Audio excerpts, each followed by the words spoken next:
baby, and we're about to build the best $1,000 gaming PC you can possibly put together right now. In this video, I'll be walking and talking you through literally all the parts that make it possible, showing you guys how to actually put the thing together, and looking at performance a little bit later.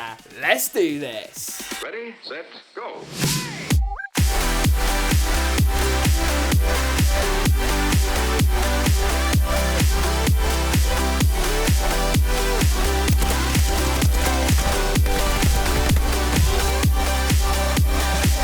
Ebuyer is your one-stop shop for great deals on technology and gaming hardware here in the UK. If you're looking to build a new PC this year or just supercharge your setup with a new monitor or some peripherals, head over to ebuyer.com and check out their wide range of great deals. What's more, they've also got some great deals on pre-built PCs from AlphaSync, awesome systems that are ready to ship. Check them out at the link in the description below. I've got nearly as much energy as my phone's portable battery bank.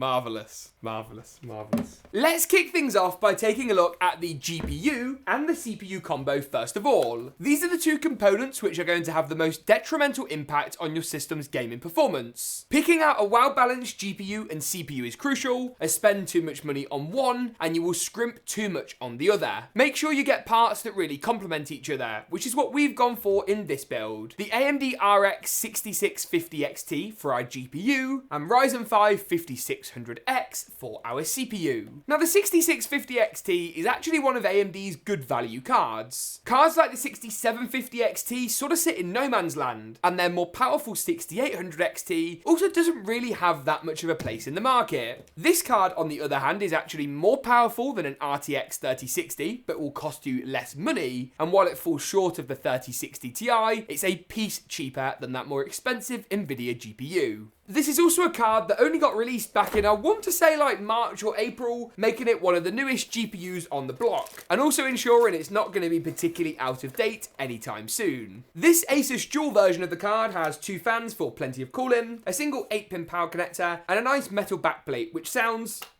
metallic, and is also going to stop the GPU from sagging and make sure your system looks nice and pro from day one right through to day 742 or something like that. Now the processor is AMD's Ryzen 5 5600X. This is a good 6-core 12-thread unit with awesome clock speeds, a really great boost clocks on this for good single-threaded performance, and perhaps most importantly, a great value price tag. Using an AMD CPU and GPU also gives you access to smart access memory for a bit more performance, whereby the processor can actually use our GPU's VRAM in addition to the overall system memory. You still want to get plenty of normal RAM, but this is going to give you, I would suggest, about another 5% in frame rate across most titles. I'll be installing all of these components into the ASUS TUF Gaming B550M Plus Wi-Fi. Now, picking out a motherboard can be something that's mired in confusion. There's so many options out there with different chipsets, form factors and prices available, but this thing fits the bill for a number of key reasons. Not only has it got support for, of course, AMD's Ryzen 5000 CPUs, you also get 4 RAM DIMM slots for dual channel memory, PCI Gen 3 for your GPU, PCI Gen 4 for super fast SSDs, and perhaps most crucially of all on this build at the back, integrated Wi-Fi. That's going to make a massive difference to the usability of your PC, and means those of you without a handy Ethernet jack in your room can of course get connected with fast Wi-Fi speeds from day one. Pull up the retention arm on your motherboard CPU socket, line up the triangle on the processor with the triangle on the motherboard socket, drop the processor in, not quite literally, and then secure it down with the retention arm back into place. While we're here and the motherboard is easy to access, I'm also going to pop in both our M.2 SSD and our DRAM. Now I've gone for an XPG kit for both because they're both great value options. They haven't sponsored this video or anything like that, we've just had both these sitting around for a while and have been impressed with both. The Spectrix D50 is an awesome kit of DDR4 memory. It's got a 3600 MHz speed as well, making it nice and snappy for our Ryzen processor. 2 DIMMs as well gives us a dual channel config, and we can easily slide them into place. Having 2 RAM DIMM slots spare is always good too, and it means we could add in more memory later on without having to waste any money or any of the RAM we've already bought. Plus, with DDR5 now pretty prevalent, DDR4 prices should start going into clearance territory in the next year or so, making a nice midlife upgrade for this build a very feasible option. The Spectrix S20G is going to complete our storage config. This right here is a 512 gig Gen 3 NVMe. Basically, it's a really fast SSD that will give you speeds in the region of 2 to 3 gigabytes per second on both your read and your write, that is. It's also a really cool looking drive with an RGB heat spreader that's going to sit in our motherboard and look awesome in the process. Grab yourself a teeny tiny screw from your motherboard's box to fasten this into place and make sure your SSD isn't going to go anywhere. The M.2 slot is going to provide all our power and all our data, meaning we don't need any horrible SATA cables for this build. The last thing we need to do while the motherboard is out is pop in the cooler. Now for this build, technically I could have gone for the stock cooler, and if I was using Intel's equivalent motherboard and CPU, I probably would have. But with AMD, you get overclocking on even the cheaper chipsets, something we really like to see, and that makes picking up an aftermarket unit, even if it's just a cheap one, like this great but affordable Cooler Master Hyper 212 RGB Black Edition, a very worthwhile bet. Inside of any cooler's box, you'll get a big bag, or box for that matter, of mounting hardware. You're not going to need nearly all of it. In fact, there should be plenty in here for 3 or 4 different socket types, and instead we just need to stick with the included backplate, these female to female standoffs or stoppers, whatever you want to call them, and then these long straight brackets, which are what we'll be using to actually fasten the cooler onto our AMD CPU. Add the backplate through the rear of the motherboard, ensuring all the holes line up, then add on our female to female stoppers or spacers, and then you can pop the straight brackets onto the bottom of the cooler and screw this into place too. Remember your thermal paste? This creates the nice thermal bond between the processor and the cooler, and with that, we're pretty much good to go. Once the motherboard assembly is complete, as we call it, you guys know what's coming next. It's time for the PC case. I swear one day I'm going to do that, I'm going to pull my back, I'm going to fall over, and it's going to be BAM! But today's not that day, and this is the Cooler Master TD500 Mesh. It goes down in history as one of my favourite cases ever. I featured it in like both of our top case roundups that we've done in the last like year and a half. The build quality is awesome. It's got this really cool polygon tempered glass side panel, mesh, RGB. The whole thing is just amazing. They later released a cheaper TD300 mesh. It's basically only the same looks wise. The build quality on this is up there with the best. That one's pretty poor. What I'd recommend you do with any case is just go ahead and remove as many side panels as possible. Removing these side panels is going to make the case a lot easier to access, and it also stops you from scratching, denting or scuffing any of them in the build process. If I've done this correctly, this one should come off, as should the rear. Beautiful. And then we can go ahead and actually pop the case on the table, a little something like so. Before going all gung-ho, grabbing your motherboard and sliding it into the case, we need to make sure that the standoff holes on the motherboard, these are the holes we'll be using to fasten it into place, line up with any standoffs already installed in the case. If we take a quick glance at our chassis, there's 3 at the top which look a-okay, 3 down the middle which also look fine, and 1 just here which also appears to be in the right place. We're missing 1 on the left side, which I'm going to add in now, and we haven't got to worry too much about any extras at the bottom, as they're not going to make actual contact with the motherboard. Extra standoffs are actually a really bad thing if they impede on your motherboard, as they can cause static and grounding out, something I'm keen to avoid in this build. And to be fair, that you should be keen to avoid in any build, because it's bad. It's not a good situation to be in where your motherboard fries because of a dodgy standoff. While we're here, I also need to go ahead and pop on our CPU cooler's fan, a little something like so.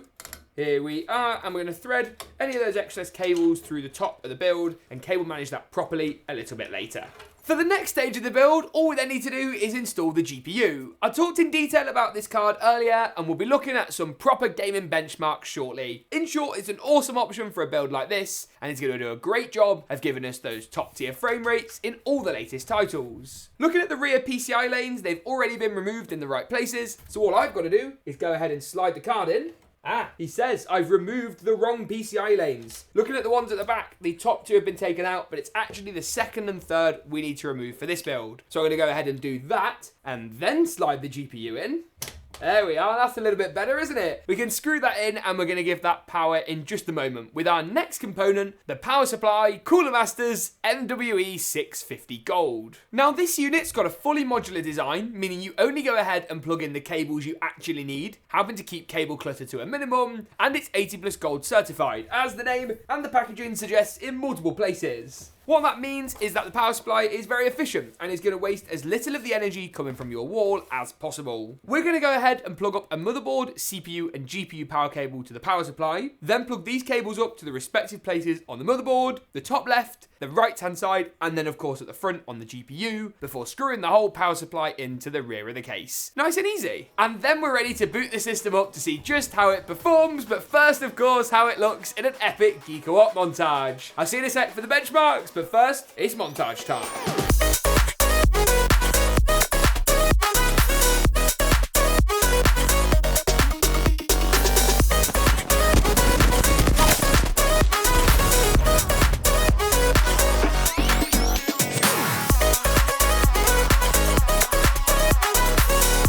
Awesome stuff. Now that we've seen just how good this build looks when it's all powered up, we need to take a look at performance. Does our 6650 XT base system really cut the mustard? On your screen now is a summary of all the results we gathered, all the frame rates, all the settings in all of the games. And we're going to be taking a closer look one by one at each of the titles. Let's start off with Spiderman first off. At 1080p high settings, we got a beautifully round 123 frames per second. Have you ever seen a frame rate number quite that satisfying? All of our games were tested today at 1080p high, with the exception of Fortnite, but I'll come on to that in more detail shortly. In Battlefield 2042, the good results carried on rolling in. 90 FPS on average at 1080p high here, outpacing the likes of a standard 3060 and knocking on the door of a more expensive 3060 Ti. The game looked great and we got some really good 90 and 99th percentile numbers too. COD Vanguard once again ticked lots of boxes for us as our next game. 1080p high, 112 frames per second on average.